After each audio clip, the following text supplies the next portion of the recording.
नमस्कार, good evening सबैजनालाई।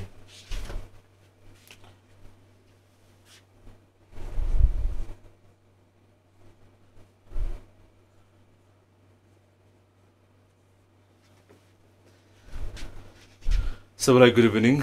यहाँहरू क्लासको वेटमा रहनुभएको सबै साथीहरूलाई हामी यो कन्टेन्ट हेर्दैछौँ। तपाईँको टपिकमा नेपाली समाजको बनोट, नेपालमा धार्मिक सहिष्णुता र धर्मनिरपेक्षता तथा नेपालमा प्रचलित धर्म, संरक्षण, संस्कृति, जाति, भाषा, साहित्य र कला भन्ने कन्टेन्ट हेर्दैछौँ। आज म यो कन्टेन्टलाई समाप्त गर्दैछु। भाषा, साहित्य र कलामा म प्रवेश गर्छु। फेरि पनि जिके र रिटनको पाठ सँगसँगै लिएर जानुपर्ने भएको कारणले गर्दा यसलाई म जिकेको एङ्गलबाट पनि यहाँलाई पढाइरहेको छु, सँगसँगै रिटनको एङ्गलबाट पनि पढाइरहेको छु। कस्ता कस्ता प्रकृतिका क्वेसनहरू सोध्छन् भन्ने विषयमा म चर्चा गर्छु। आजको कन्टेन्टमा म तपाईँलाई भाषा सम्बन्धी सुरुवातमा भाषाबाट सुरुवात गर्छु। भाषा भन्दै गर्दा रिटनको एङ्गलबाट तपाईँलाई के कस्ता क्वेसनहरू सोध्न सक्छन्। मुख्यतया भाषा परिवार अन्तर्गत रहेर तपाईँलाई एक्जाममा क्वेसन सोध्न सक्छ। जस्तै भारतीय भाषा परिवारको बारेमा उल्लेख गर्नुहोस् भनेर सोध्न सक्छ। भोट बर्मेलीको बारेमा सोध्न सक्छ। आग्नेय र द्रविडको बारेमा चाहिँ जिके पोइन्ट अफ भ्यूबाट सोध्न सक्छ रिटनमा भन्दा पनि, किनभने आग्नेय र द्रविडको बारेमा त्यति धेरै लङ पोइन्टहरू छैन। के अरे रिटनमा सोध्न पनि सक्छ, तर मुख्य रूपमा भारतपेल र भोट बर्मेलीको बारेमा तपाईँलाई मुख्य रूपमा सोध्न सक्छ। त्यसमा हामी कुराकानी गर्छौँ। 2078 सालको जनगणनाको डेटा हेर्ने हो भने 2078 को जनगणना अनुसार नेपालमा 142 जाति रहेका र तीमध्ये पनि 124 वटा चाहिँ भाषा बोलिन्छन् भनेर भनिन्छ। तसर्थ नेपाललाई भाषिक विविधताको देश पनि भनेर भनिन्छ। भाषाको चिडियाघर भनेर भने चाहिँ भारतलाई चिनिन्छ, तर भाषिक विविधता भएको देश भनेर चाहिँ एउटा नेपाल पनि रहेको छ। हामी सानो देश छ, सानो देश भए तापनि हाम्रो डाइभर्सिफाई हाम्रो कल्चर रहेको छ। हाम्रो संस्कृति संस्कार भनेका चाहिँ विविधतायुक्त रहेको कारणले गर्दा विश्वमै सानो मुलुक भए तापनि नेपालको गरिमा, नेपालको यो चाहिँ यो प्रख्याति संस्कृतिको क्षेत्रमा चाहिँ विश्वमा चिर परिचित रहेको छ। अब थोरै भाषामा जाउँ। 2078 सालको विक्रम सम्वत 2078 सालको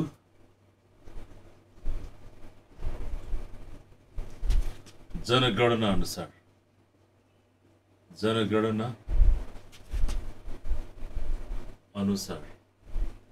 नेपालमा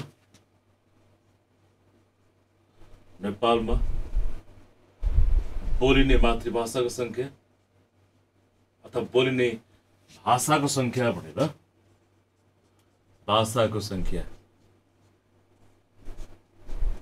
नेपालमा बोल्ने भाषाको संख्या कति रहेको छ?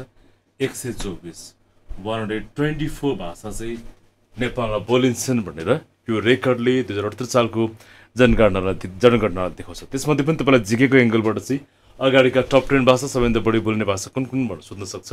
पछाडिका सबैभन्दा कम बोल्ने भाषा कुन कुन भनेर सोध्न सक्छ। नेपालमा स्वाभाविक रूपमा अहिले मैले जुन भाषा बोलेर हामी जुन भाषामा संवाद गरिरहेका छौँ, जुन भाषामा क्लास पढाइरहेको छु मैले, यो भाषा भनेको नेपाली भाषा। नेपालमा सबैभन्दा बढी बोल्ने भाषा भनेको यही देवनागरी लिपिको नेपाली भाषा रहेको छ। नेपालको टोटल पपुलेसनको करिब 44.86% पपुलेसनले के गर्छ? यो भाषा बोल्छ। 2068 सालको जनगणना अनुसार हेर्ने हो भने चाहिँ त्यहाँ 123 भाषा बोल्ने मान्छेहरू रहेका थिए। पछि भाषा आयोगले त्यो सोधखोज गर्दै जाँदाखेरि जम्मा 8वटा अन्य थप भाषा बोलिएको पाइयो।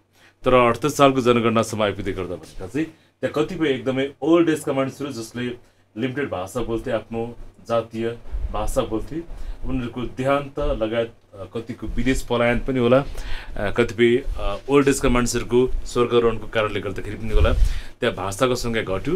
टोटल 2068 सालको जनगणनाले 123 प्लस पछि भाषा आयोगले खोज्दै जाँदाखेरि 8वटा भाषा भेटिन्छन् र टोटल 131 भाषा हुन्छ। तर पछि फेरि 78 सालको जनगणनाले चाहिँ सबै सोधखोज गर्दै जाँदाखेरि ओन्ली 124 भाषा बोल्ने मानिसहरू त्यहाँ भेटिन्छन्। तसर्थ अहिलेको हट करेन्ट सिचुएसनमा हामीसँग बोल्ने भाषा भनेका चाहिँ 124 भाषा रहेका छन्। अब यसमा यो 2078 सालको जनगणना अनुसार नेपालमा बोल्ने मुख्य भाषाहरू भनेर सोध्न सक्छ है। नेमै भो थाता भनेर एउटा सूत्र छ। नेमै भो थाता बने अमडो भनेर एउटा सूत्र छ। यो मैले क्लासमा पनि तपाईँलाई पढाएको छु। यस्तो एकचोटि हेर्नु होला सूत्रमा। ने मै भो था ता ब ने अ म डो भन्ने एउटा यो सूत्र छ है। यो सूत्र सम्झिनु होला। भाषाको संख्या 124। यसमा नेबाट नेपाली भाषा सबैभन्दा बढी बोलिन्छन्। नेपाली भाषा यो बोल्ने मानिसहरूको संख्या कति रहेको छ भन्दा नेपाली भाषा बोल्ने मानिसहरूको संख्या भनेको चाहिँ 44.86% लेखेका छन् नेपाली भाषा बोल्छन्। त्यसपछि मैथिली भाषा बोल्ने मानिसहरूको संख्या कति 11.11.05% रहेको छ मैथिली भाषा। अर्को त्यस भोजपुरी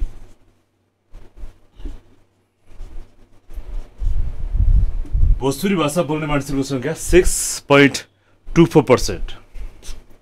6.24% रहेको छ। नेमै भो थाबाट थारू जातिले बोल्ने भाषाको संख्या 5.88 रहेको छ। 5.88%। नेमै भो ताबाट तामाङ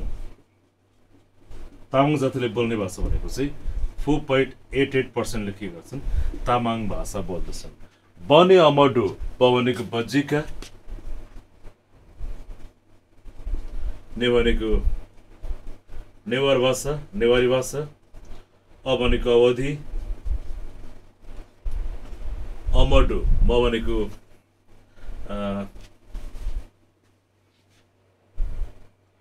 मगर र डोबाट डोटेली। बने अमडो मगर र अमडो भनेको डोल्पा जातिले बोल्ने भाषालाई लास्टमा पक्नु चाहिँ डोटेली लास्टको डोटेली लेखेको छु मैले तल। डोटेली बने अमडो बज्जीका भाषा मूलभूत रूपमा नेपालको तराई भाषामा बोलिन्छ। तराईको जिल्लामा बोलिन्छ। त्यसमा पनि खास गरी चाहिँ बोर्डरको लाइनतिर नेपालमा मात्र होइन भारतका सीमा भारत र नेपाल बिचका सीमातिरतर्फ भारततर्फ पनि यो भाषा बोल्ने गरिन्छ। बज्जीका भाषा बोल्नेको संख्या 3.89।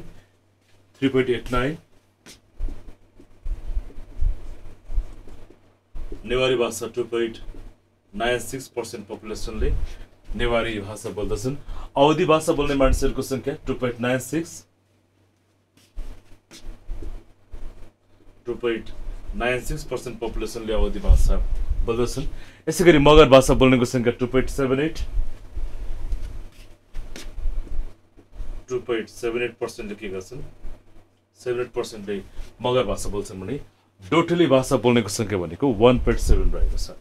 1.7 रहेको छ। यतिले लेखेका छन् डोटेली भाषा बोल्छन्। यो चाहिँ from the side of GK सामान्य ज्ञानको एङ्गलबाट यो तपाईँलाई इम्पोर्टेन्ट हुनसक्छ। अर्को चाहिँ तपाईँलाई रिटर्नको पार्टबाट तपाईँलाई सोध्न सक्छ।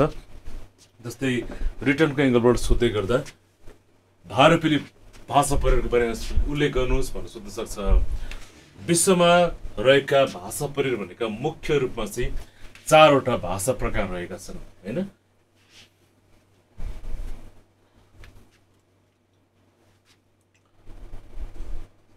भाषा परिवार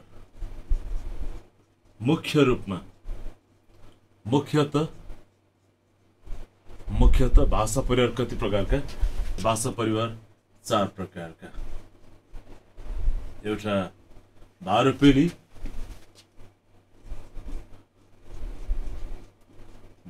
भाषा परिवार, भारोपेली भाषा परिवार। अर्को भोटबर्मेली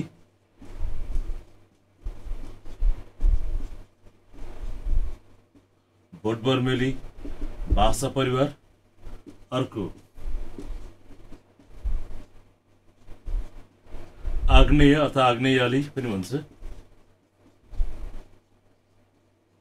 आग्नेयाली भाषा परिवार र अर्को भनेको चाहिँ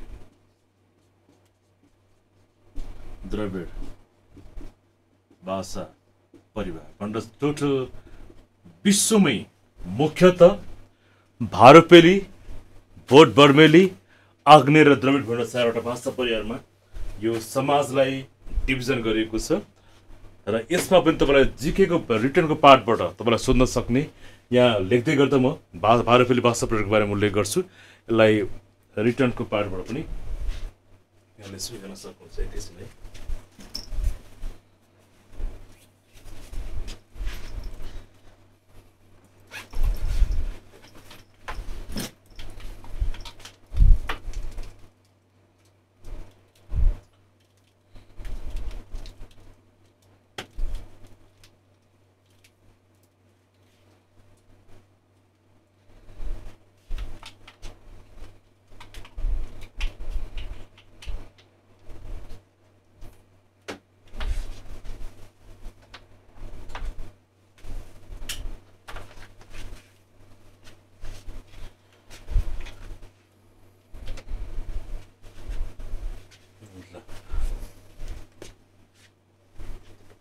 भारोपेली भाषा परिवारको बारेमा उल्लेख गर्नुहोस् भनेर इक्जाममा आउन सक्छ। यसलाई सर एकचोटि हेरौँ भारोपेली भाषा परिवारको बारेमा। विश्वमा बहुसङ्ख्यक मान्छेले बोल्ने भाषा भनेको भारोपेली भाषा परिवार। नेपालमा पनि सबैभन्दा बढी कुनै भाषा बोलिन्छ भने भारोपेली भाषा परिवार अन्तर्गतको भाषा बोलिन्छ। जुन तरिकाले अहिले म संवाद गरिरहेको छु यो देवनागरी लिपिको नेपाली भाषा, यो पनि के हो भारोपेली भाषा परिवार अन्तर्गत नै पर्छ। भनेपछि यो भाषा बोल्ने मानिसहरूको सङ्ख्या त हाम्रो नेटिभ भाषा सबै मातृभाषादेखि अर्को राष्ट्रिय भाषा भनेको त राष्ट्रभाषा भनेको सबै मातृभाषा पनि राष्ट्रभाषा हुन्, तर मूलभूत रूपमा हामीले परापूर्व कालदेखि बोल्दै आएका भाषा भनेको त यही देवनागरी लिपिको भाषा हो। तसर्थ स्वाभाविक रूपमा नेपालमा 44.86% पपुलेसनले के गर्छन् भन्दाखेरि विशुद्ध यो भाषा मात्रै बोल्दछन् र यो लाइक अङ्ग्रेजीहरू स्पेनिसहरू मुख्य रूपमा अङ्ग्रेजी भाषा भनेको जसलाई हामी इन्टरनेसनल ल्याङ्ग्वेजको रूपमा पनि बुझ्छौँ त्यो चाहिँ भारोपेली भाषा परिवार अन्तर्गत पर्छ। वर्ल्डमै सबैभन्दा बढी बोल्ने भाषा भनेको अङ्ग्रेजी, अर्को विभिन्न अन्य भाषाहरू पनि रहेका छन्, तर मूलभूत रूपमा चाहिँ इन्टरनेसनल ल्याङ्ग्वेजको रूपमा हामी कुनलाई बुझ्छौँ अङ्ग्रेजीलाई बुझ्छौँ। यो पनि कहाँ पर्छ भन्दा भारोपेली पर्छ होइन। स्पेनिस, रसियन, फ्रेन्च, हिन्दी भाषाहरू, नेपाली भाषा सबै कहाँ पर्छ भन्दाखेरि भारोपेली भाषा परिवार अन्तर्गत पर्छन्। तसर्थ वर्ल्डमै सबैभन्दा बढी बोल्ने भाषा परिवारको रूपमा कुन रहेको छ भन्दा यो के अरे भारोपेली भाषा परिवार रहेको छ। चाइनिज भनेको एउटा कुरा तपाईँलाई सम्झिनको लागि सजिलो होस् भन्नको लागि अलिक चिम्सो आँखा तपाईँले सम्झिनुभयो, मङ्गोलियन आँखा तपाईँले सम्झिनुभयो, मङ्गोलियन फेस तपाईँले सम्झिनुभयो भने याद गर्नुहोस् त्यो भनेको चाहिँ भोट बर्मेली भाषा अन्तर्गत पर्छ। लाइक चाइनिज, कोरियन होइन, जापानिजहरू यी सबै केमा पर्छ भन्दा उनीहरूको फेस स्ट्रक्चर हेरेर पनि तपाईँले के रिड गर्न सक्नुहुन्छ भन्दा they all are belong to the भोट बर्मेली भाषा परिवार है। तसर्थ तपाईँलाई भारोपेली भाषा परिवारको बारेमा लेख्न सोध्न सक्छ। यो भनेको चाहिँ विश्वमै सबैभन्दा बढी वर्ल्डमा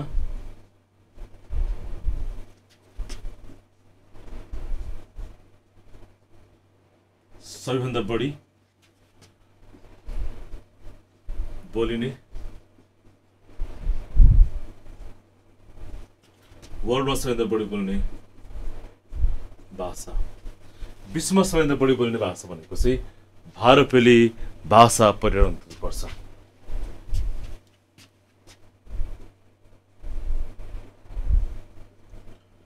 यस अन्तर्गत चाहिँ पर्दछ। वर्ल्डमा सबैभन्दा बढी बोल्ने भाषा परिवार यस अन्तर्गत पर्छ। लाइक यो चाहिँ भारतदेखि लिएर यसको फैलावट कहाँसम्म रहेको छ, भारतदेखि युरोपसम्म यसको बलियो पकड रहेको छ। युरोपसम्म यसको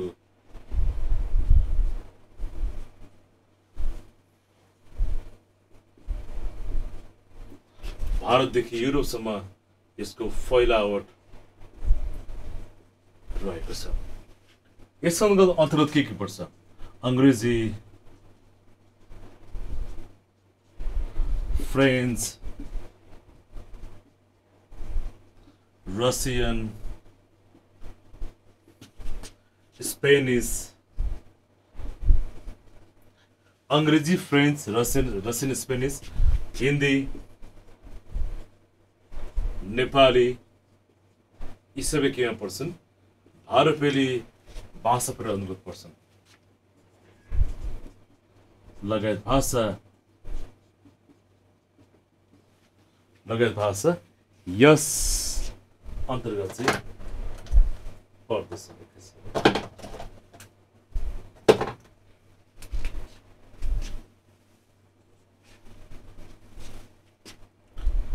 यस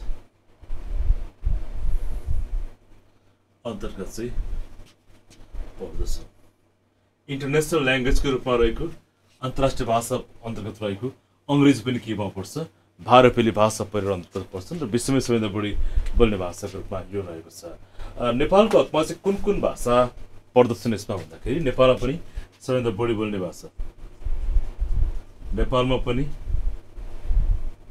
नेपालमा समेत सबैभन्दा बढी बोल्ने भाषा नेपालमा समेत सबैभन्दा बढी बोल्ने भाषा के हो भारोपेली भाषा परिणत पर्छ यसै भाषा परिवार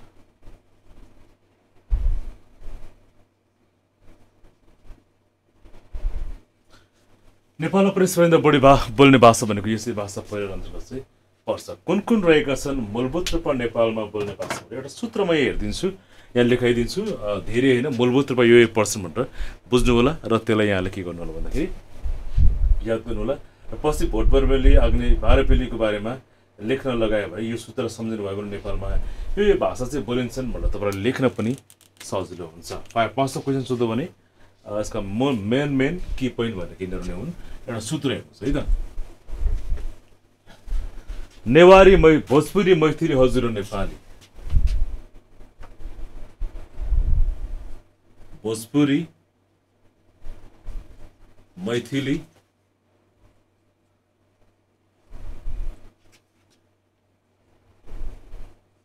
हजुर भोजपुरी मैथिली हजुर नेपाली थारू कुमाल दराई पनि रहेछन् भारोपेली थारू कुमाल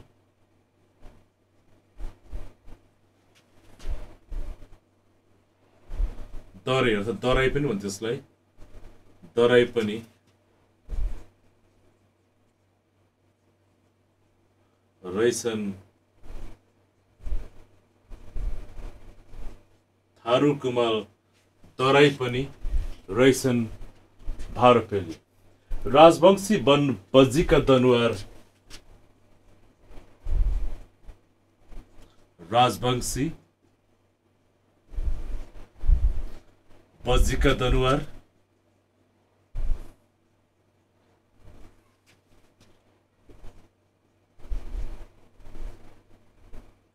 अर्को जाति राजवंशी बज्जीका दनुवार अर्को जाति यही दराईलाई लेखौँ है एकचोटि दराई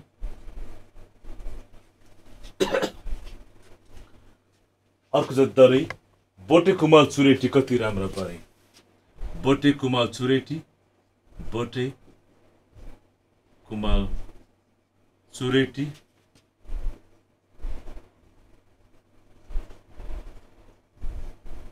कति राम्रा बोटे कुमाल चुरेटी कति राम्रा परे उर्दू मारवाडी माझी अवधी भाषा पनि उर्दू मारवाडी माझी अवधी भाषा पनि अवधी भाषा पनि याद गर्नुहोस् है भारोपेली याद गर्नुहोस् है भारोपेली लोकसेवाले प्रश्न सोध्ला नि लोकसेवाले प्रश्न सोध्ला नि ल तपाईले सूत्रमा यो सम्झिनुस् तर लेख्दै गर्दाखेरि नेपालमा बोल्ने भाषा परिवार अन्तर्गत नेपालमा बोल्ने भारपेली भाषा परिवार अन्तर्गत यो रहेका छन् भनेर उल्लेख गर्नुभयो भने यो 5 मार्क्सको तपाईलाई क्वेसनको राम्रो एन्सर हुन्छ। ल फेरि पनि एकचोटि विश्वमा सबैभन्दा बढी बोल्ने भाषा भनेको भारपेली भाषा परिवार अन्तर्गत पर्छ। भारतदेखि युरोपसम्म यसको फैलावट रहेको छ। अङ्ग्रेजी, French, Russian, Spanish, Hindi, Nepali लगायत भाषा यस परिवार अन्तर्गत पर्दछ। नेपालमा समेत सबैभन्दा बढी बोल्ने भाषा भनेको यसै भाषा परिवार अन्तर्गत पर्छ। भोजपुरी, मैथिली, नेपाली, थारू, कुमाल यहाँ हेर्नु होला। भोजपुरी भाषा, मैथिली भाषा, नेपाली भाषा, थारू, दराई, थारू, कुमाल, दराई अर्थात् दराई जतिले बोल्ने भाषा यस अन्तर्गत पर्छ। राजवंशी, बजिका, दनुवारले पनि यसै अन्तर्गत परे। दराई र यो दराई भन्ने एउटै हो। बोटे, कुमाल, चुरेटी पनि एउटै यही अन्तर्गत परे। उर्दू भाषा, मारवाडी, माझी, अवधी भाषा पनि यसै अन्तर्गत पर्यो भने यी सबैलाई मैले तल इन के गरेको छु याद गर्नु चाहिँ भारपेली लोकसेवाले प्रश्न सोध लाने भनेर यसलाई बिट मारेको छु तपाईलाई सम्झनको लागि सजिलो होस् भनेर। ल यो भनेको चाहिँ 5 मार्क्सको क्वेशनमा तपाईले यति लेखे हुन्छ। अब अर्को जो भोट बर्मेली तर्फ यो जीके को एंगलबाट यसलाई कसरी हेर्नुस् विश्वमा सबैभन्दा बढी बोल्ने भाषा परिवार अन्तर्गत कुन भाषा परिवार रहेको छ भनेर सोध्यो भने भारपेली। अर्को नेपालमा देहायको कुन भाषा भारपेली अन्तर्गत पर्छ भनेर सोधेला यसो हेर्दै गर्दाखेरि तपाईले सूत्र मार्फत सजिलै याद गर्न सक्नुहुन्छ। तर यति मात्रै होइन योभन्दा बढी तर मुख्य रूपमा भनेर मैले यहाँ उल्लेख गरिदिएको छु। अर्को भोट बर्मेली भाषा परिवारको बारेमा उल्लेख गर्नुहोस् भनेर सोधिन सक्छ।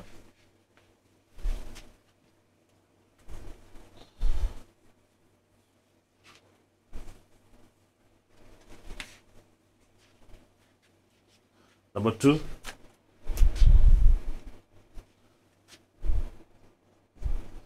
भोट बर्मेली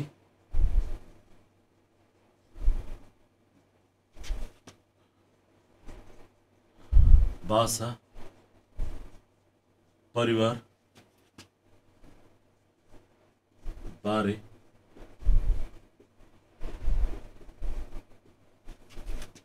उल्लेख गर्नुहोस् भनेर तपाईलाई प्रश्न सोध्न सक्छ 5 मार्क्सको है। सम्झिनु होला कहिलेकाहीँ जीकेमा कहिलेकाहीँ यसो क्वेसन हेर्दै गर्दाखेरि टोलाउने अवस्था आयो भाषा परिवारको सन्दर्भमा भने तपाईले एउटा सूत्र सम्झिनु होला। भोट बर्मेलीको हकमा केही साथीहरूले मैले यो सूत्र पहिलेदेखि नै भन्दै आएको थिएँ क्लासमा जीके को उसबाट चाहिँ कुरा हुँदै गर्दाखेरि कसैले यसो मङ्गोलियन फेस सम्झिनु भयो भने दायाँमा केही सोच्नु पर्दैन डाइरेक्ट भोट बर्मेलीमा लाउनु भयो भने तपाईको क्वेसन 100% राइट हुन्छ भनेर भनेको थिएँ। धेरैले त्यो सूत्र एप्लाई पनि गर्नुभएको थियो। तपाईको हकमा पनि त्यो सूत्र लागू हुन सक्छ। भोट बर्मेली भाषा परिवार बारे उल्लेख गर्नुहोस् भनेको छ। यसमा चाहिँ हामी के लेख्छौँ भन्दाखेरि विश्वमा भारपेली पछि सबैभन्दा बढी बोल्ने भाषा केमा पर्छ भन्दा भोट बर्मेली भाषा परिवार अन्तर्गत चाहिँ पर्छ। विश्वमा सेकेन्ड पोजिसनमा आउँछ।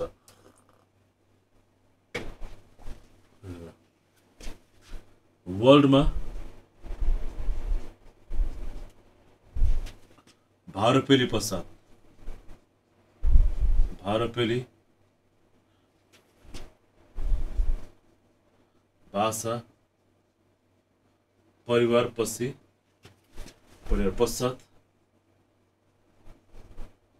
दोस्रो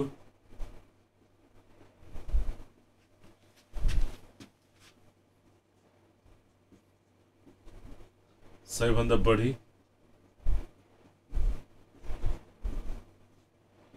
बोलिने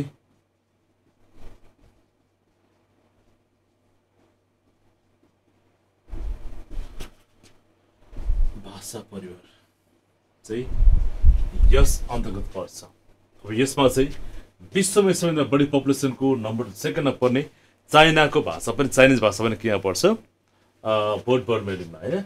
र जति तपाईले मङ्गोलियन देशहरू सम्झिनुहुन्छ मङ्गोलियन फेस सम्झिनुहुन्छ त्यो देशहरूसँग रिलेट रहेर ती सबै सन्दर्भ पर्छन्। जस्तै यसमा चाइना पर्यो चाइनिज हैन। अर्को जापानिज भाषा कोरियन ल्याङ्ग्वेज कोरियन भाषा लगायत अन्य देशहरू मङ्गोलियामा बोल्ने मङ्गोलिया लगायत तथा नेपालको हकमा नेपालको हकमा आदिवासी जनजाति आदिवासी जनजाति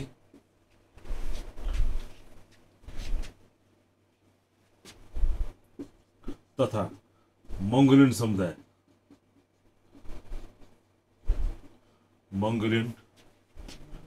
समुदाय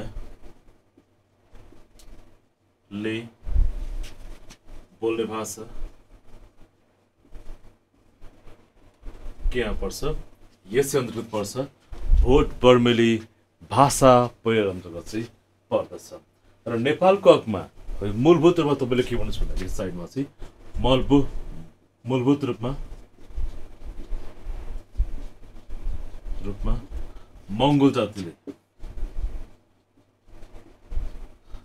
मंगोल जाति समुदाय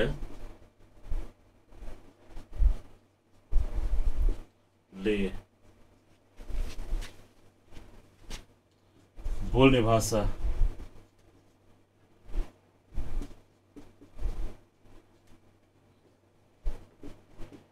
यस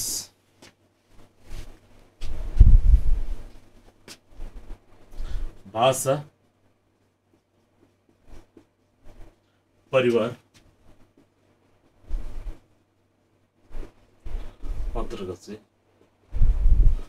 पर्दछ। अब नेपालको हकमा कुन कुन जातिले भोट बर्मेली भाषा बोल्छन् भनेपछि मैले के भनेको थिएँ एउटा सूत्र सम्झनको लागि अलिकति आँखा अलिक चिम्सो परेको हैन अनि टक्कै मंगोलियन फेस सम्झने बित्तिकै तपाईँले दायाँ बायाँ नहेरिकन भोट बर्मेलीमा टिक गर्न सक्नुहुन्छ भोट बर्मेलीमा टिक गर्न सक्नुहुन्छ। एकचोटि फेरि हेरौँ यसलाई भोट वर्ल्डमा विश्वमा 12 पिली भाषा परिवार पश्चात दोस्रो सबैभन्दा बढी बोल्ने भाषा परिवार हो। चाइनिज जापानिज कोरियन मंगोलिया लगायतका मंगोलिया हो त्यो चाइनिज जापानिज कोरियन मंगोलिया लगायतका तथा नेपालको हकमा आदिवासी जनजाति तथा मंगोलियन समुदायले बोल्ने भाषा अन्तर्गत पर्छ। मूलभूत रूपमा मंगोल जाति समुदायले बोल्ने भाषा यसमा भाषा परिवार अन्तर्गत पर्छ। मंगोल भन्दै गर्दा त्यो फेस तपाईँले सम्झिनुहोस् भन्नको लागि मैले भनेको। अब नेपालको हकमा कुन कुन जातिले चाहिँ यो भाषा बोल्दछन् थोरै एकचोटि हेरौँ। नेपालको हकमा कुन कुन जातिले यो भाषा बोल्दछन् एउटा सूत्र छ यसमा सूत्र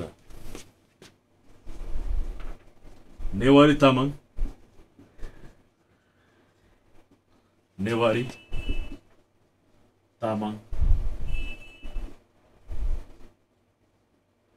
गुरुङ र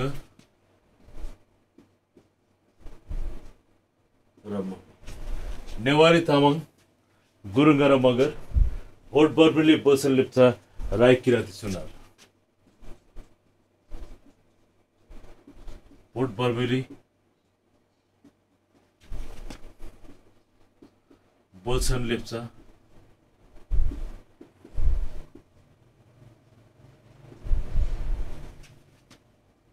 राई किराँती सुनवार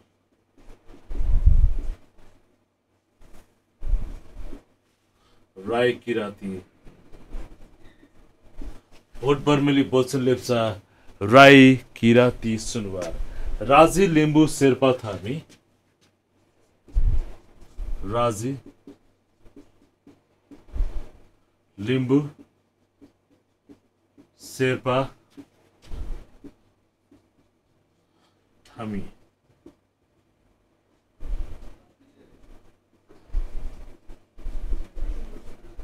हाम्रै थकाली राजी लिम्बू शेर्पा थामी हाम्रै थकाली ब्यासी चेपाङ हाई मेची हाम्रै नेपाली ब्यासी चेपाङ हाई मेची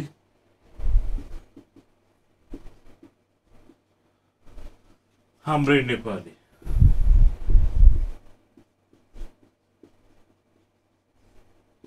हाम्रै नेपाली कुसुन्डा खामदुरा दोलखाका जिरेल कुसुन्डा खामदुरा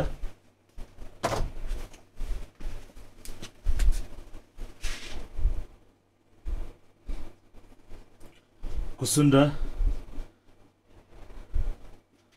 खामदुरा दोलखाका जिरेल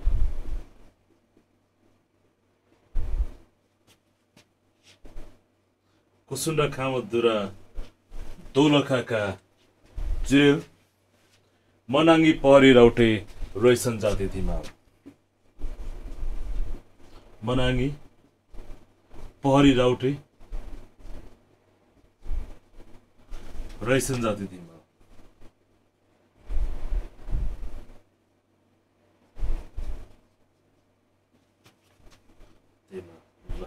ताकि यो एक्चुअली हेर्नुभयो भने सर एउटा तपाईँलाई फेस पिक्चरमा आउँछ क्रिस्टल क्लियर रूपमा मङ्गोलियन फेस तपाईँले सम्झिनुहुन्छ they all belongs to what भोट बर्मेली भाषा परिवार एक्चुअली हेर्नु होला नेवारी तामाङ गुरुङ र मगर भोट बर्मेली बोल्छन् लेप्चा राई किराँती सुनवार राजे लिम्बू शेर्पा थामी हाम्रै थकाली ब्यासी चेपाङ हाई मेचे हाम्रै नेपाली कुसुन्ड खाम दुरा दोलखाका जिरेल मनाङ्गी परी राउटे रैसन जाति धिमाल अब यहाँ एक्चुअली हेर्नु होला नेपालमा बोल्ने नेवारी भाषा त्यसबाट तपाईँले तामाङहरूको जाति यसो हेर्नुभयो गुरुङ जाति हेर्नुभयो मगर जाति हेर्नुभयो भने यसो चिम्सो आँखा देखिन्छ होइन भोट बर्मेली बोल्छन् लेप्चा राई किराँती सुनवार अब लेप्चा राई किराँती सुनवारको भन्ने पर्ने उहाँको यो नै छ राजी लिम्बू शेर्पा थामी हाम्रै थकाली ब्यासी चेपाङ हायु मेचे हाम्रै नेपाली कुसुन्डा खामदुरा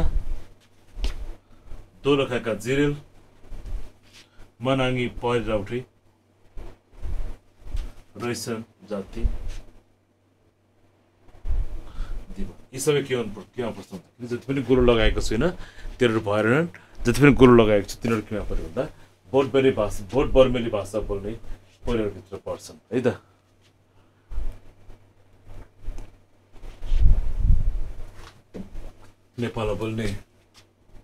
नेपालमा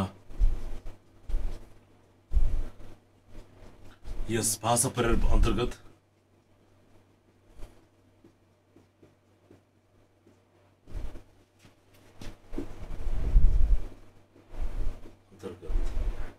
बोल्ने भाषा भनेर यो लेख्नुभयो भने भोट बर्मेली भाषा परिवार हुन्छ यो वर्ल्डमै सबैभन्दा बढी बोल्ने भाषा भने नेपालमा पनि यसले दोस्रो स्थान कभर गरेको छ नेपालमा समेत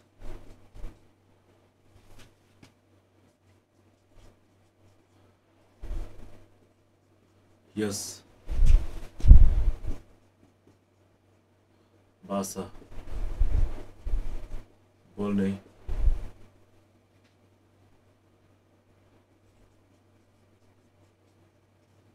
दोस्रो स्थान ग्लोबली पनि सेकेन्ड पोजिसनमा रहेको छ नेपालको हकमा पनि यो सेकेन्ड पोजिसनमा रहेको छ है विश्वमा पनि दोस्रो स्थानमा रहेको छ एउटा इक्जाम्पल भनेको विश्वमै कुनै समय विश्वको सबैभन्दा हाइली पपुलेसन भएको राष्ट्र भनेको चाइना हो अब अहिलेको हकमा चाहिँ इन्डिया हो इन्डियाको पपुलेसनको हिसाब गर्ने भने अहिले 1 अरब 40 करोडभन्दा पपुलेसन बढिरहेको छ नेपालको हकमा त एकदमै कम छ पपुलेसन नेपालकै हकमा हेर्नुहुन्छ भने नेपालको हकमा अराउन्ड 3 करोड मात्रै पपुलेसन रहेको छ हुन त एउटा सानो देश हुनुको पनि एउटा मेन कज हो तर तुलनात्मक रूपमा अब हामीभन्दा 22 गुणा ठुलो छ चीन चाइना अमेरिका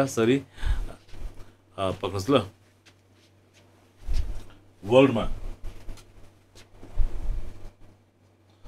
सबैभन्दा बढी बोल्ने भाषा भनेको इन्डियाले पपुलेसन भनेको इन्डियाको हो होइन इन्डिया र भाषिक विविधता भएको देश भनेको पनि इन्डिया नै हो है इन्डिया नै रहेको छ भाषिक विविधता भएको देश पनि वर्ल्डमा सबैभन्दा बढी पपुलेसन भएको इन्डिया त्यसपछि कुन आउँछ चाइना आउँछ कुनै समय चाइना थियो भने अहिले जब चाइनाले एक सन्तान नीति ल्यायो भले उसले अहिले एक सन्तान नीति हटाइसकेको छ एक सन्तान नीति ल्याइसकेपछि उसको पपुलेसन कन्ट्रोलमा आयो र अहिले उसको पपुलेसन उसले अहिले एक सन्तान नीति पनि हटाइसकेको छ र अहिले वर्ल्डको सबैभन्दा बढी पपुलेसन भएको राष्ट्रको रूपमा चाहिँ इन्डिया रहेको छ इन्डियाको अहिलेको पपुलेसन भनेको 1 अर्ब 40 करोडको हाराहारीमा यहाँको पपुलेसन रहेको छ यो भनेको चाइनालाई पनि उसले के गरेको छ जितिसकेको छ हैन सो अनि भाषिक विविधता भएको देशको रूपमा पनि कसलाई लिन्छ भन्दा वर्ल्डमै सबैभन्दा बढी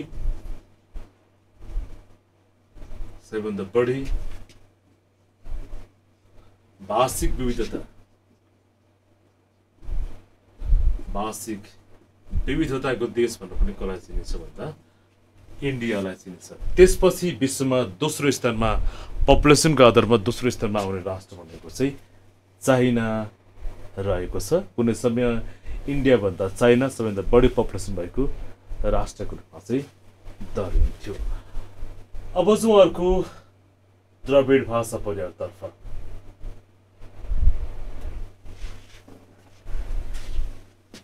अब नेपालको हकमा लाई हेर्ने हो भने र वर्ल्डकै सन्दर्भमा पनि तेस्रो स्थानमा आउँछ यो द्रविड भाषा परिवार नम्बर 3।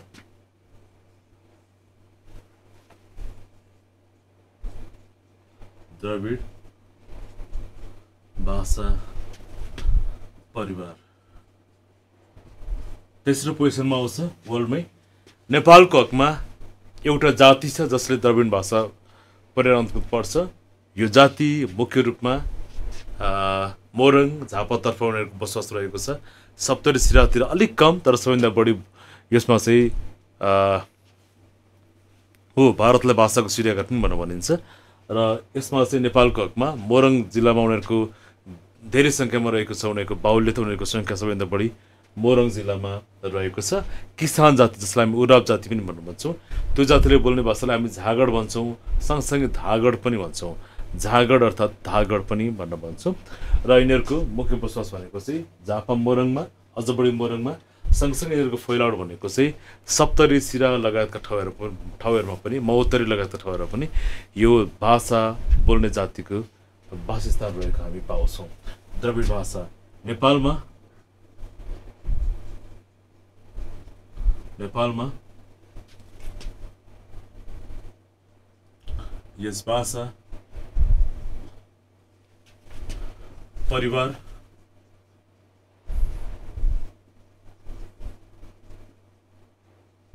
अन्तर्गत पर्ने जातिको रूपमा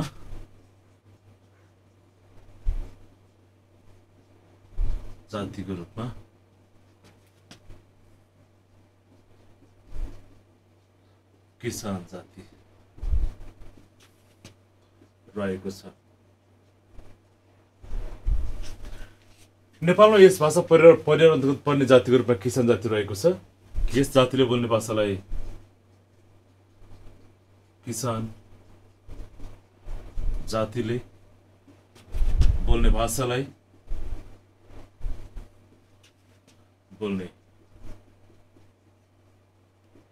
किसान जातिले बोल्ने भाषालाई झागड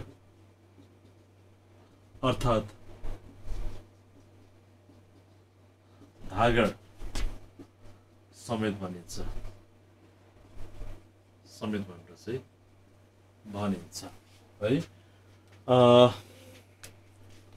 किसान जातिलाई अर्को उराव जातिको नामले पनि चिनिन्छ।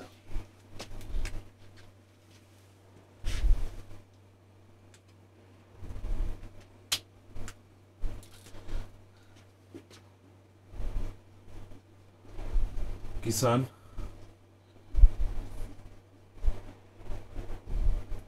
जातिलाई उराव जाति समेत भनिन्छ। आफ्नै संस्कार संस्कृति यो जातिको रहेको छ।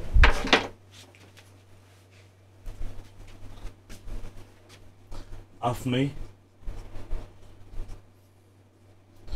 संस्कार संस्कृति यस जातिको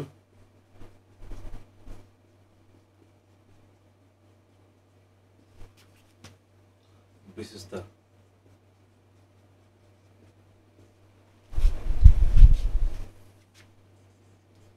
को रूपमा रहेको छ। नेपालमा यस भाषा अन्तर्गत बोल्ने मानिसहरूको बाहुल्यता भनेको नेपाल यस मोरङ झापा सुनसरी सप्तरी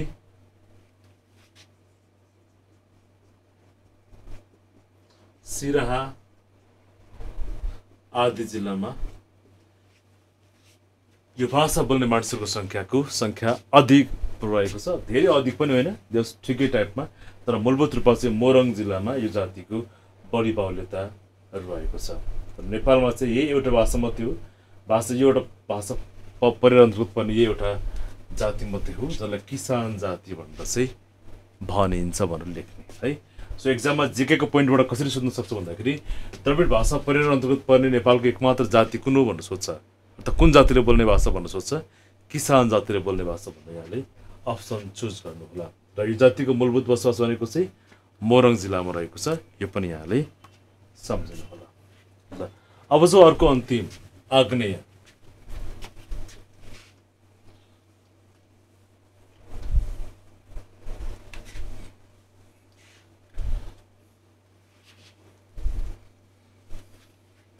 नंबर 4 आग्नेय भाषा परिवार।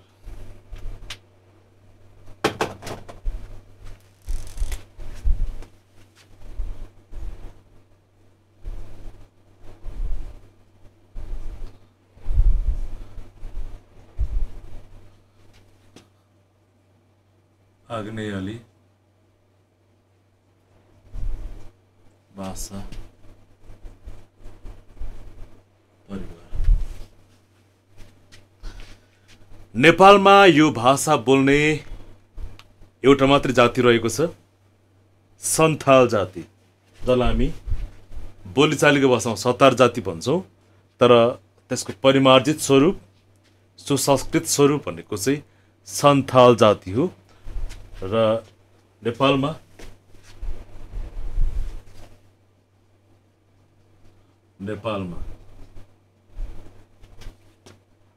यस भाषा परिवार अन्तर्गत पर्ने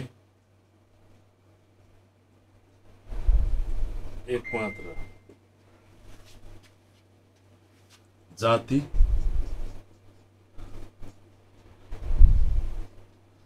सन्थाल जाति रहेको छ। सन्थाल जाति रहेको छ। सन्थाल जातिको यो बसोबास सन्थाल जातिको मुख्य बसोबास स्थल, मुख्य बसोबास भनेको चाहिँ कहाँ रहेको छ भन्दा सन्थाल जातिको मुख्य बसोबास स्थलको रूपमा चाहिँ झापा, मोरङ, सुनसरी।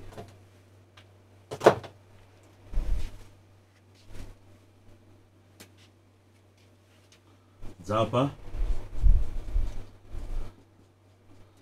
मोरङ,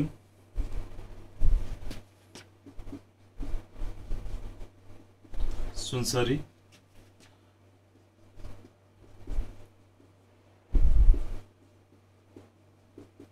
लगायत जिल्लामा चाहिँ उनीहरूको मुख्य बसोबास स्थलको रूपमा, मुख्य बसोबास स्थलको रूपमा चाहिँ यो रहेको छ। सन्थाल जातिको मुख्य बसोबास स्थलको रूपमा चाहिँ यति हो। तपाईँलाई एक्जामको दृष्टिकोणले सोध्न सक्छ। यो भाषा परिवार एक्जामको दृष्टिकोणले it's very important from the part of written too and from the part of objectives too है। अब यसबाट सोध्दै गर्दा जिकेबाट तपाईँलाई कसरी सोध्न सक्छ भन्दाखेरि आग्नेय भाषा परिवार अन्तर्गत पर्ने नेपालको एकमात्र जाति कुन हो भनेर सोध्यो भने सन्थाल जाति। बाई द वे सतार जाति भनेर आयो भने पनि त्यही नै हो। सन्थाल सतार भन्नु चाहिँ एउटै नै हो। फेरि पनि अलिक सतार भन्दै गर्दा उहाँहरूले डोमिनेटेड फिल गर्नुभएको कारणले गर्दा यसलाई परिमार्जित गरिएको छ। सन्थाल एउटा सम्मानित अनुभूति पनि उहाँले गर्नुहुन्छ। त्यसर्थ यो भाषा सम्झिनु होला। अब अरू जिकेको एङ्गलबाट हेर्दै गर्दाखेरि नेपालमा नेपाली भाषाको उत्पत्ति कहाँबाट भएको भनेर सोध्न सक्छ। जुम्ला जिल्लाको सिन्जा होइन। नेपाली भाषाको जननी भाषा भनेको संस्कृत भाषा हो। अर्को विश्व भाषाहरूमा नेपाली भाषा कति स्थानमा रहेको छ? 36औं स्थानमा यो र्याङ्क राखिएको छ। अर्को नेपाली भाषालाई को विकासक्रमलाई 3 भागमा डिभिजन गरेको छ, प्राचीन काल, माध्यमिक काल र आधुनिक काल भनेर। यसलाई हेर्नु होला। अब हामी यसमा जाउँ, कलामा थोरै जाउँ। कलामा हेर्नुपर्ने खासै यो छैन। कहिलेकाहीँ कलाको बारेमा सोध्दै गर्दाखेरि प्यागोडा शैलीको बारेमा उल्लेख गर्नुहोस् भनेर सोध्न सक्छ। अर्को शिखर शैलीको बारेमा सोध्न सक्छ, उल्लेख गर्नुहोस् भनेर। प्यागोडा शैली भनेको नेपाल मात्रै होइन विश्वका अलमोस्ट हिन्दू देवी देवालयहरू चाहिँ प्रायः चाहिँ प्यागोडा शैलीमा निर्मित रहेका छन् भनेर उल्लेख गर्ने। नेपालको हकमा दिने भने हुन त शिखर शैली भनेका अन्य विभिन्न शैली पनि हिन्दू धर्ममा पर्छन्, तर मूलभूत रूपमा भनेको चाहिँ प्यागोडा शैली अन्तर्गत पशुपतिनाथ मन्दिरहरू, चाङ्गु नारायण मन्दिरहरूलाई एउटा इक्जाम्पल हामी दिन सक्छौँ। यी सबै केमा आधारित छन् भन्दा प्यागोडा शैलीमा आधारित छन् भनेर लेख्नुहोला। अर्को शिखर शैलीका पनि इक्जाम्पलहरू रहेका छन्। पाटनको श्रीकृष्ण मन्दिर त्यसको एउटा इक्जाम्पलको रूपमा रहेको छ भने यो महाबौद्ध काठमाडौँ यो मन्दिर पनि शिखर शैलीमा निर्माण भएको छ। तपाईँलाई एकदममा सोध्दै गर्दाखेरि भनेको चाहिँ प्यागोडा शैलीको बारेमा सोध्न सक्छ, शिखर शैलीको बारेमा सोध्न सक्छ। थोरै जिकेको एङ्गलबाट हेर्दै गर्दाखेरि चाहिँ कला सामान्यतया कति प्रकारका हुन्छन् भनेर सोध्यो भने कला सामान्यतया 64 प्रकारका हुन्छन् भनेर उल्लेख गर्नु होला। र मुख्य रूपमा कलाको डिभिजन भनेको चाहिँ चित्रकला, मूर्तिकला, वास्तुकला र काष्ठकला। मुख्यतः कलालाई 4 भागमा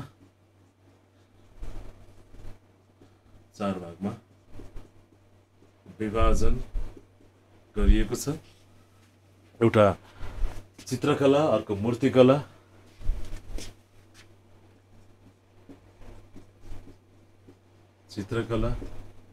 अर्को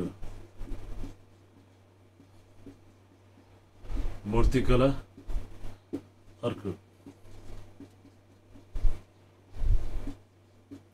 वास्तुकला र अर्को भनेको चाहिँ काष्ठकला गरेर जम्मा 4वटा पार्टमा यसको डिभिजन गरिएको छ कलाको मूलभूत रूपमा चाहिँ। र एक्जाममा सोध्दै गर्दा भनेको चाहिँ यो कलाको हिसाबले सबैभन्दा बढी कला प्रस्फुटन हुन पाएको भनेको लिच्छवी कालमा हो र मल्लकालमा हो। लिच्छवीकालीन कलाकृतिहरू अझ मल्लकालीन कलाकृतिहरूको एक्जाम्पल हेर्न जानु पर्यो भने हामीलाई यो सांस्कृतिक नगरी पनि को रूपमा पनि चिनिन्छ। काठमाडौँ उपत्यका भक्तपुरतिर तपाईँ जानुभयो भने यसको भक्तपुरमा रहेका कलाकृतिहरू भनेका चाहिँ मल्लकालीन कलाकृतिहरूको प्रशस्त एक्जाम्पलहरू स्टिल हामी पनि देख्छौँ। त्यसको एक्जाम्पल भनेको चाहिँ पचपन्नझ्याले दरबार, न्याथपोल मन्दिर जुन अग्लो मन्दिरको रूपमा रहेको छ, तिनीहरू चाहिँ यसको विशेष एक्जाम्पलको रूपमा चाहिँ रहेका छन्। त्यसरी हामी हेर्न सक्छौँ। ओके, अब यसमा प्यागोडा शैलीभित्र भन्नु तपाईँलाई सोध्यो भने चाहिँ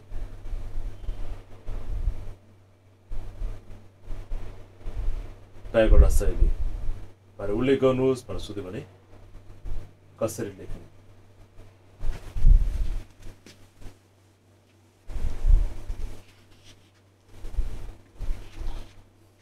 कलाभित्र प्यागोडा शैली बारे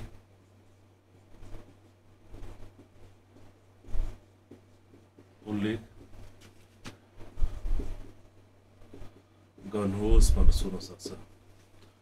तहगत छानो यसको विशेषता हो। एउटा तहगत छानो भएको एउटा विशेषता।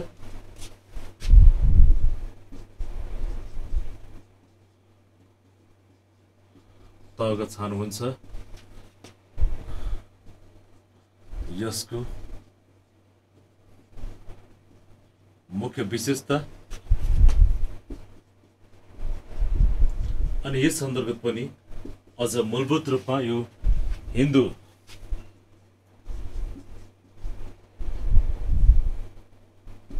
देवी देवालय, मठ मन्दिर,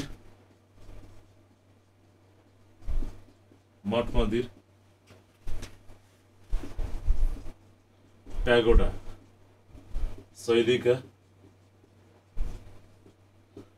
शैलीका अनुपम उदाहरणभित्र पर्छन्। अनुपम उदाहरण अन्तर्गत पर्छन्। अब यसको एक्जाम्पलको रूपमा चाहिँ हामीले पशुपतिनाथ मन्दिर, पाटन होइन चागु नारायण मन्दिर भक्तपुरको,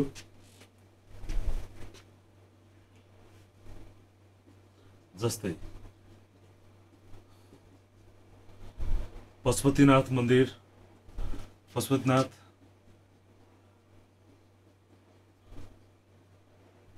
चाङ्गु नारायण आदिलाई चाहिँ यसको एक्जाम्पलको रूपमा चाहिँ हामी उल्लेख गर्न सक्छौँ। अनि यसको चाहिँ भित्री भागमा के छ, माथि तग छानो भएको हुन्छ हैन। अर्को चाहिँ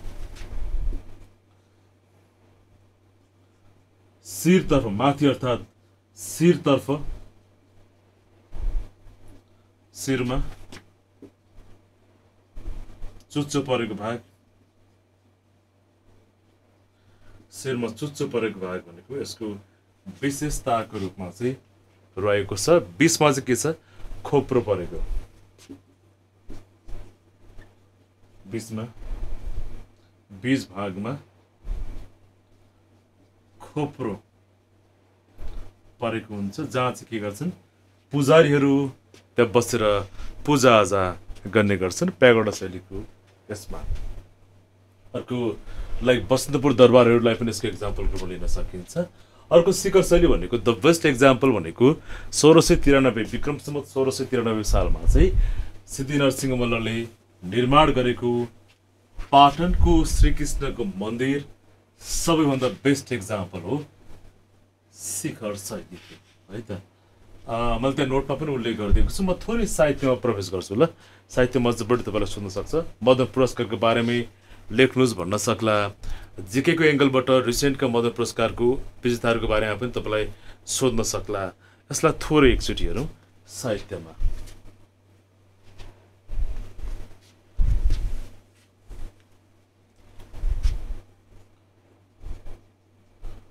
साहित्य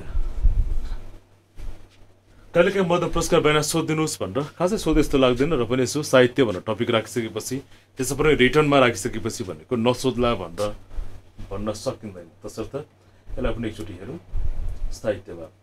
नेपाली साहित्यलाई मूलभूत रूपमा 3वटा कालखण्डमा डिभिजन गरिएको छ। एउटा प्राथमिक काल भन्छ, अर्को माध्यमिक काल भन्छ, र अर्को आधुनिक काल भनेर चाहिँ भन्छ है। नेपाली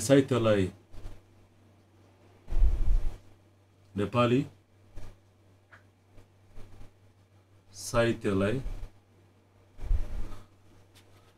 मुख्य रूपमा मुख्यतः 3 खण्डमा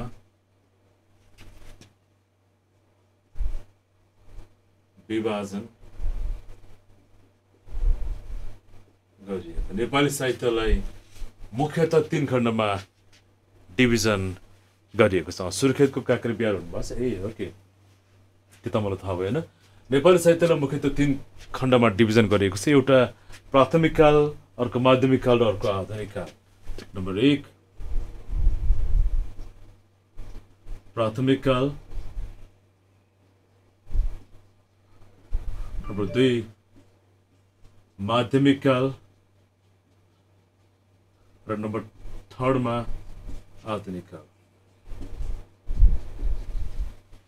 आधुनिक काल भनेर मूलभूत रूपमा 3वटा कालखण्डमा नेपाली साहित्यलाई विभाजन गरिएको छ। विक्रम सम्वत 1801 देखि 1939 सम्म, विक्रम सम्वत 1801 देखि 1939 सम्मको समयलाई के भनेको छ, प्राचीन काल भनेर भनिएको छ। त्यसपछि 1940 देखि 1974 सम्मको समय भनेको चाहिँ माध्यमिक काल भनेको छ। विक्रम सम्वत 1940 देखि 1974 सम्मको समयलाई के भनेको छ, माध्यमिक काल भनेको छ। त्यसपछि 1975 देखि अहिले चलिरहेको यो अनवरत समय विक्रम सम्वत 1974 देखि 75 देखि भनौँ हालसम्म र आउने आगामी लामो समयलाई पनि के भनिन्छ भन्दा आधुनिक काल भनेर चाहिँ डिभाइड गरिएको छ। तसर्थ नेपाली साहित्यलाई मूलभूत रूपमा 3 खण्डमा डिभिजन गरिएको छ। प्राथमिक काल, माध्यमिक काल र आधुनिक काल भनेर। भानुभक्तकालीन साहित्य भनेको प्राथमिक काल अन्तर्गत पर्छ। त्यहाँ शुभानन्द दास लगायतका व्यक्तिहरूको त्यसमा योगदान रहेको छ भने माध्यमिक काल भनेको मोतीराम भट्टबाट सुरु भएको छ र आधुनिक काल भनेको चाहिँ कवि शिरोमणि लेखनाथ पौडेलबाट चाहिँ यो कालखण्ड सुरुवात भएको छ। ल अब यसमा यो मदन पुरस्कार अन्तर्गत चाहिँ थोरै हेरौँ है। नेपाली साहित्यको a type of Nobel prize, Nepali साहित्यको नोबेल प्राइजकै रूपमा हामी मदन पुरस्कारलाई हेर्न सक्दछौँ।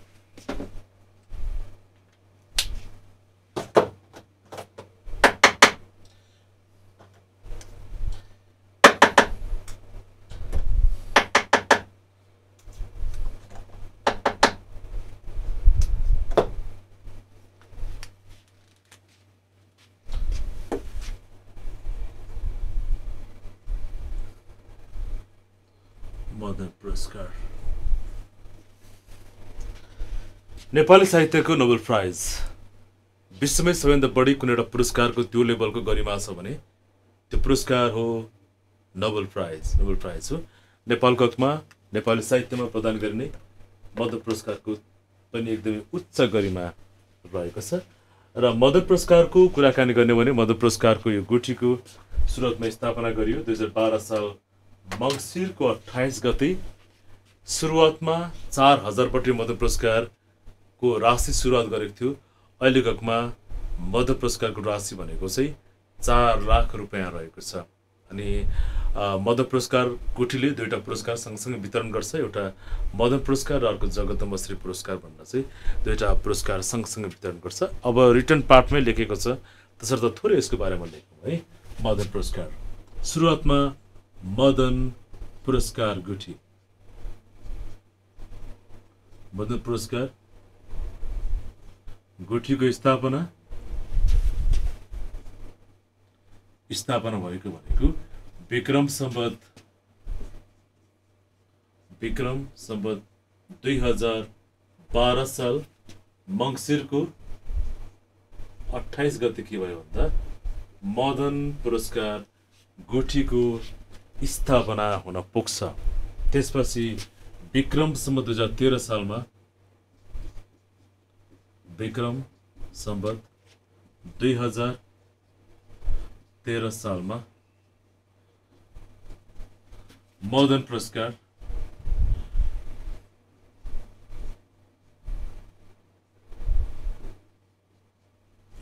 वितरण प्रारम्भ गरिन्छ। सुरुवातमा मदन पुरस्कारको राशि 4000 रुपियाँ। प्रारम्भमा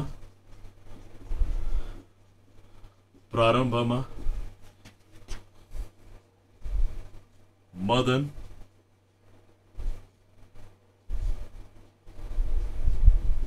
पुरस्कारको राशि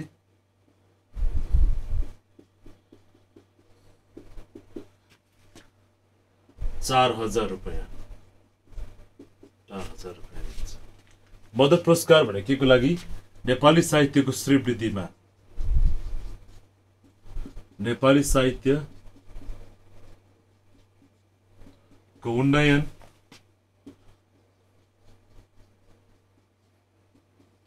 र विकासमा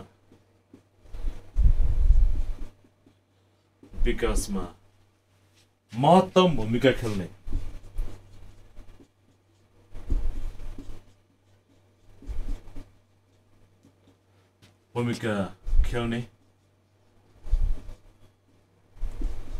साहित्यकार, साहित्य सिर्जना भनौँ न, साहित्य सिर्जनालाई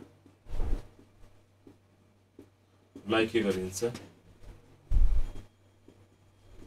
प्रदान गरिन्छ।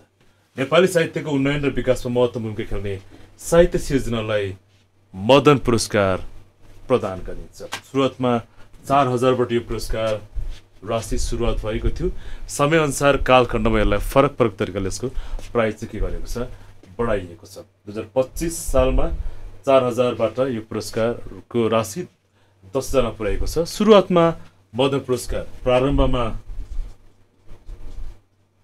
प्रारम्भमा मदन पुरस्कार,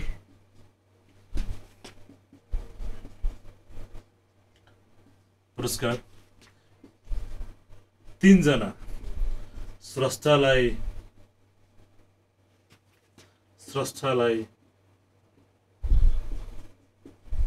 प्रदान गरिएको छ। ती तीनजना स्रष्टाहरूको गुण भन्दाखेरि सूत्रमा हामी के भन्छौँ? सचिव, सत्यमोहन जोशी,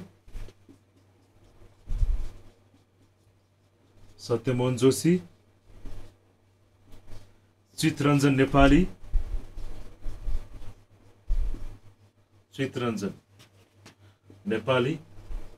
र अर्को भनेको चाहिँ बलराम जोशी गरेर जम्मा तीनजनालाई के गरेको छ? यो मदन पुरस्कार प्रदान गरिएको छ सुरुवातमा, प्रारम्भमा।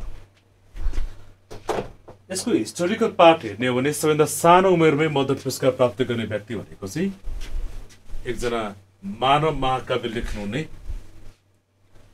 मोदनाथ प्रसृत। की पोइन्टहरू लेखिदिन्छु, नोटमा अरू उल्लेख छँदैछ। सबैभन्दा सानो उमेरमा अर्को लेखौँ, मदन पुरस्कार प्राप्त गर्ने प्रथम उपन्यास भनेको चाहिँ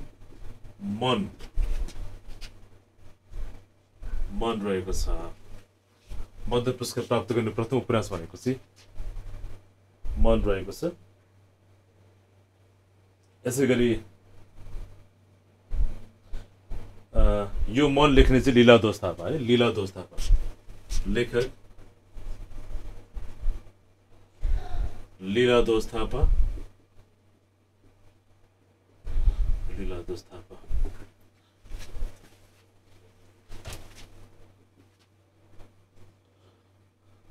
सबैभन्दा कम उमेरमा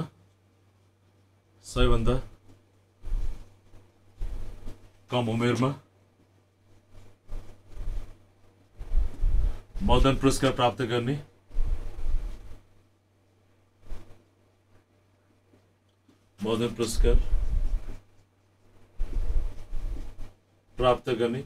साहित्यकार भनेको चाहिँ को रहेका छन्? मोदनाथ प्रसृत। उनले मात्र 24 वर्षको उमेरमा 24 वर्षमा उनले मदन पुरस्कार प्राप्त गरेका थिए। उनको कृतिको नाम मानव महाकाव्य रहेको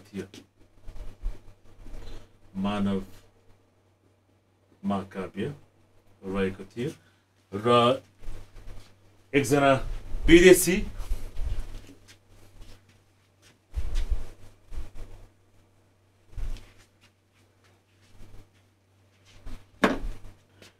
विक्रम सम्वत 2051 मा मदन पुरस्कार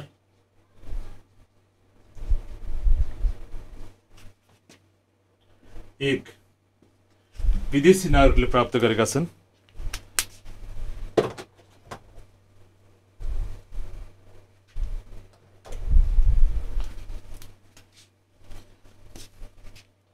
एक विदेशीले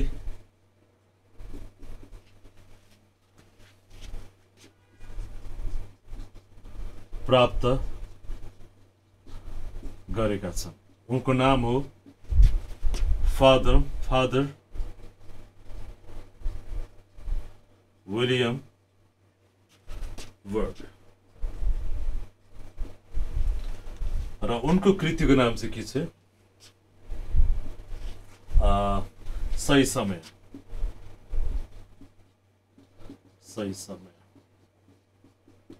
हालसम्म मदन पुरस्कार प्राप्त गर्ने महिलाको संख्या मात्रै 4 जना।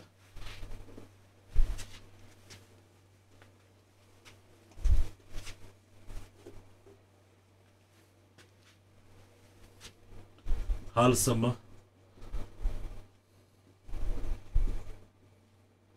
मदन पुरस्कार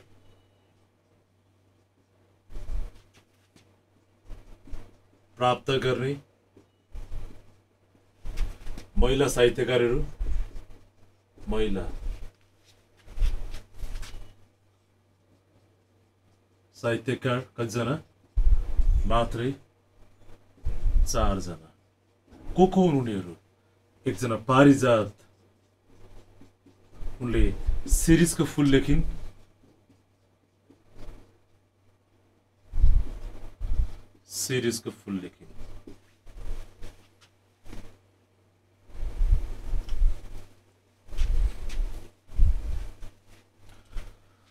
अर्को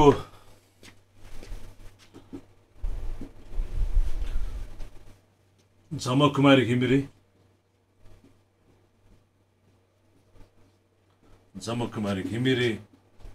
उनले के लेखिन् जीवन काँडा कि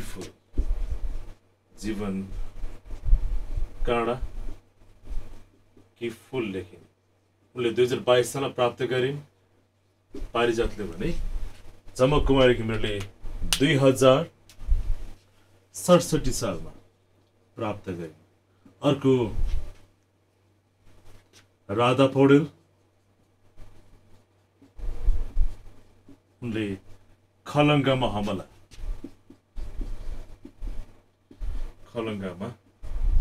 भन्ने कृति लेखिन् यो उनले 2070 सालमा यस बागपत मदन पुरस्कार प्राप्त गरिन् र अहिलेसम्मको अन्तिमको हकमा चाहिँ योगमाया नीलम कार्की निहारिकाले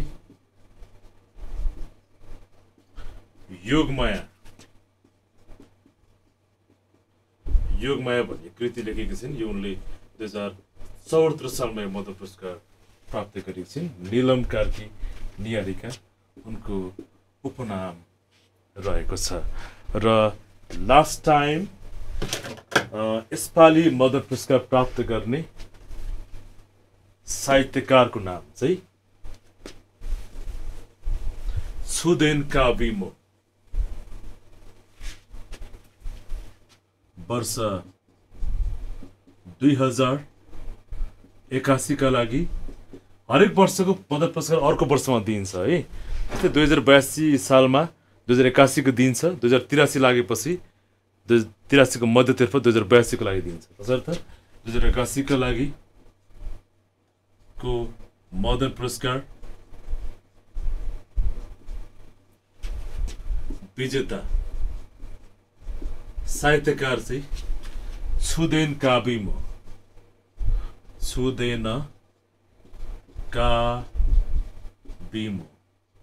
उनको कृतिको नाम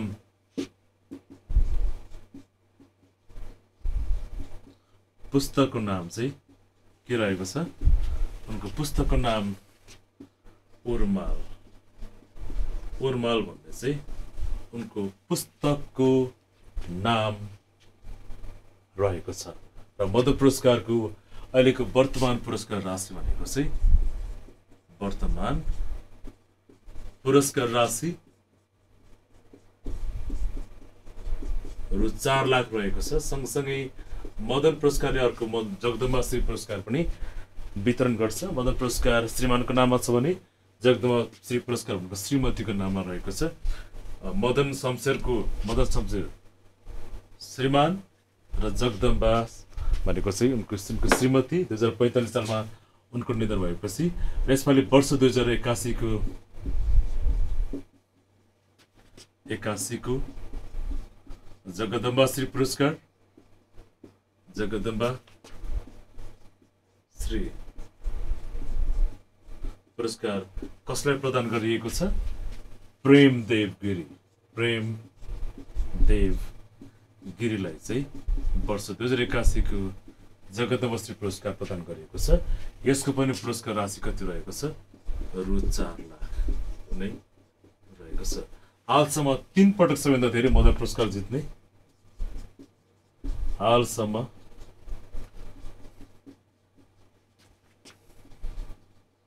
सबैभन्दा धेरै पटक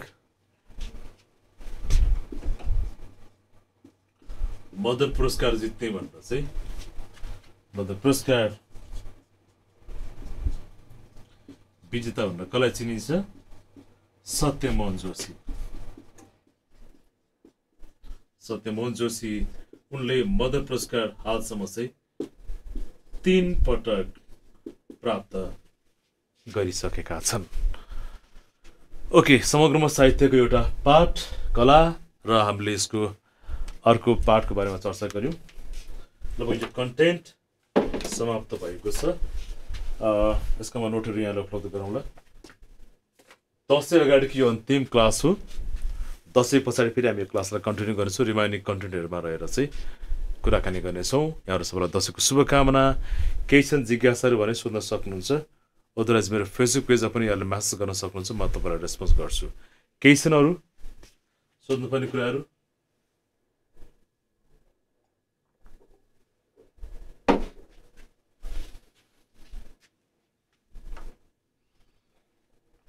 ल, केही छैन भने चाहिँ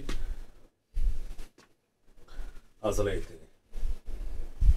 सबैलाई बडा दसैँको धेरै धेरै शुभकामना है त।